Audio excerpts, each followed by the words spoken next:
Yo, yo, yo, what's up, everybody? I'm all jacked up today. Third video in one day. But I feel like I was slacking a little bit the last month between being out of town for a little bit and just being busy with work. I wasn't quite as active on Facebook. What's up, Matt? Dustin, how you doing? As I like to be, so I'm playing some catch up 3 times today. I hope I'm not annoying anybody yet. But I wanted to give you a tip here. I literally just had this conversation with our team yesterday. We've had a string of literally 6 to 8 months, almost a complete year of month over month having our best year in the history of the company. Each month, with the exception of one, we have done more than the previous month, and in terms of volume, profit, every way that we measure the success of our company, the amount of people that we employ, we test ourselves about once a quarter on what percentage or efficiency we're running by something called EOS, and we've been on a 7 to 8 on a scale to 1 to 10, according to the feedback we get from our team members, and that's really good. It's not 10, but 7 or 8 is pretty darn close, and it's good. But I had a very matter-of-fact conversation with 2 of the people in our leadership team yesterday, and there's a tendency to gauge our success on our profitability, or how busy we are, or how many deals we're doing. And in the moment, for that month or that week or that year, I'm losing a signal again. I don't know what's up. Every time I drive around, I think my phone tries to connect to every Wi-Fi at every building. But if you only gauge your, let's say, company's health or your business's health on that week or that month's sales, you're not getting a true feeling and a temperature for how well of a business or well of an organization you're running.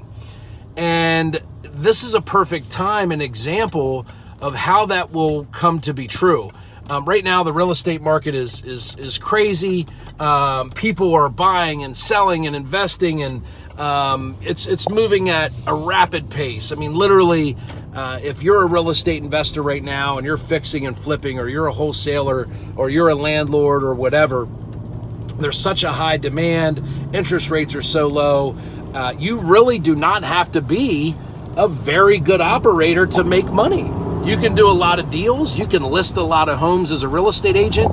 You can sell a bunch of properties as a buyer's agent, and you're doing so because of you're a byproduct of the market that we're in. It doesn't mean that you're good at your job. It doesn't mean that you have great systems and processes. It doesn't mean that your people love working for you.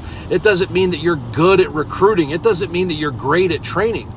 And by the way, the things that I just mentioned are all the things that separate successful businesses in a down market from people that are out of business.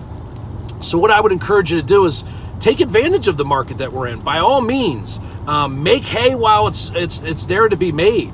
As real estate agents and investors right now, it's an extremely lucrative market that we're in.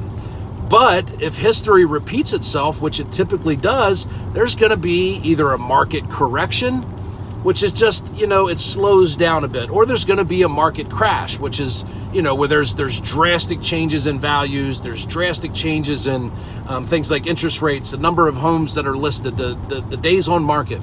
So do not fool yourself by taking being busy right now and selling a lot of homes as an indication of running an effective business.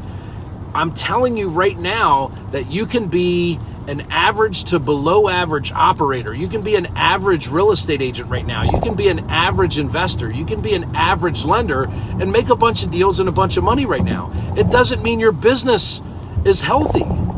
So you need to make sure that you don't spend all of your time working in your business. You cannot spend 100% of your time showing homes, doing rehabs, listing homes, negotiating contracts. Do yourself a favor and carve out 25% of the time that you spend each week, or 25% of the time that you spend each month, and work on your business. Improve a process. hire a critical person that will make, your transactions smoother. Hire a buyer's agent. Train a buyer's agent if you focus on listings. Do something to improve your business. So when there is a market correction or there is a market crash, you will survive and probably thrive.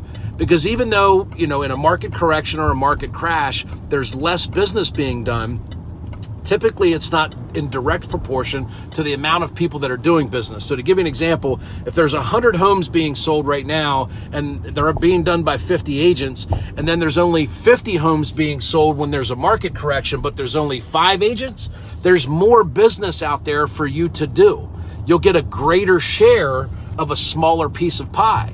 And at the end of the day, that means that you're succeeding, you're making more money, and you're thriving and surviving in a downturn. So you got to be humble. Don't take, the fact that you're doing a bunch of deals right now and think that your business is bulletproof. I guarantee you it's not. And at some point, there's going to be a downturn. There's going to be a correction. And you don't want to be the person that was running around for 2 years showing homes and writing contracts and making a bunch of money, but didn't build any systems or processes that would help you be successful when things get a little bit more challenging and people aren't fighting over homes. It's going to happen. These markets do not last forever. Make sure you spend time working on your business so when the market slows down, you can continue to get paid. I'll see you guys. Have a good day.